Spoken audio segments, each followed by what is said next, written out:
നമ്മളെല്ലാവരും കോഫി കുടിക്കാറുണ്ട്, അല്ലെങ്കിൽ കുടിച്ചിട്ടുണ്ട് അല്ലേ? ചിലപ്പോൾ രാവിലെ എണീക്കുമ്പോൾ കുടിക്കാം, അല്ലെങ്കിൽ ഓഫീസിൽ മീറ്റിങ്ങിനിടയിൽ കുടിക്കാം.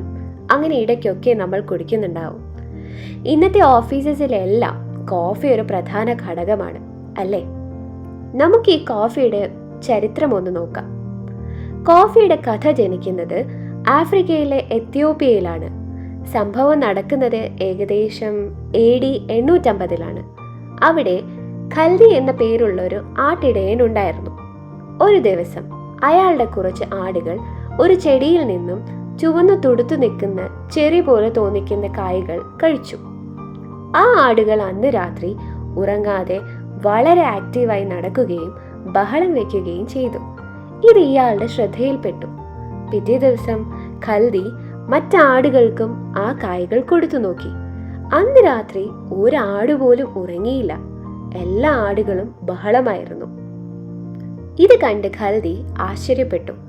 അങ്ങനെ ഖൽദിയും ഈ കായ്കൾ കഴിച്ചു നോക്കി.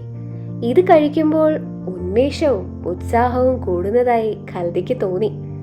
ഈ വിവരം ഖൽദി അവിടെ അടുത്തുള്ള കുറച്ച് സന്യാസിമാരോട് പറഞ്ഞു. ഈ സന്യാസിമാർക്ക് പൊതുവെ രാത്രിയിൽ ഉറങ്ങാതെ ധ്യാനവും പ്രാർത്ഥനകളും ചെയ്യേണ്ടതുണ്ട്. അതിനാൽ ഇത് കേട്ടതും സന്യാസിമാർക്ക് കൗതുകമായി. അങ്ങനെ ആ സന്യാസിമാർ ആ ചെടികളുടെ കായ്കളെ ശേഖരിച്ച് ചൂടാക്കിയ വെള്ളത്തിൽ ചേർത്ത് കുടിക്കാൻ തുടങ്ങി. അങ്ങനെ അവർക്ക് രാത്രി വൈകിയും ഉണർന്നിരിക്കാൻ സാധിക്കുന്നുണ്ടെന്ന് മനസ്സിലാക്കി. അങ്ങനെ ആഫ്രിക്കയിലെ ഒരു കൂട്ടം സന്യാസിമാരാണ് ആദ്യമായി കോഫി ഉപയോഗിക്കുന്നത്. കുറേ നൂറ്റാണ്ടുകൾ കോഫി ആഫ്രിക്കയിൽ മാത്രമാണ് ഉപയോഗിച്ചിരുന്നത്. പിന്നീട് 15-ാം നൂറ്റാണ്ടോടെ കോഫി അറേബ്യൻ രാജ്യങ്ങളിൽ എത്തി. യമൻ, മെക്ക അവിടെയെല്ലാം നല്ല രീതിയിൽ തന്നെ കോഫി പ്രചരിക്കാൻ തുടങ്ങി.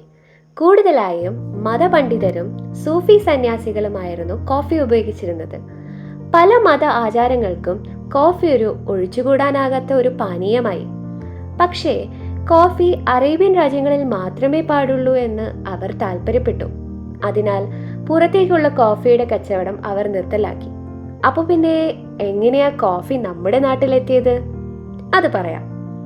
16-ാം നൂറ്റാണ്ടിൽ കർണാടകയിലെ ചിക്മംഗ്ലൂരിൽ നിന്നും ഹാജി ബുധാൻ എന്ന പേരുള്ള ഒരു മതപണ്ഡിതൻ ഹജ്ജ് യാത്രയ്ക്ക് പോയി. യാത്ര കഴിഞ്ഞു തിരികെ വന്നത് യമൻ വഴിയായിരുന്നു. അപ്പോഴാണ് അവിടുത്തെ ആൾക്കാർ ഉന്മേഷത്തിനും ഉത്സാഹത്തിനും വേണ്ടി കോഫി കുടിക്കുന്നത് കാണുന്നത്. അങ്ങനെ ഹാജി ബുധാനും കോഫി കുടിക്കാനിടയായി. അദ്ദേഹത്തിന് കോഫിയുടെ രുചിയും മണവും ഇഷ്ടപ്പെട്ടു.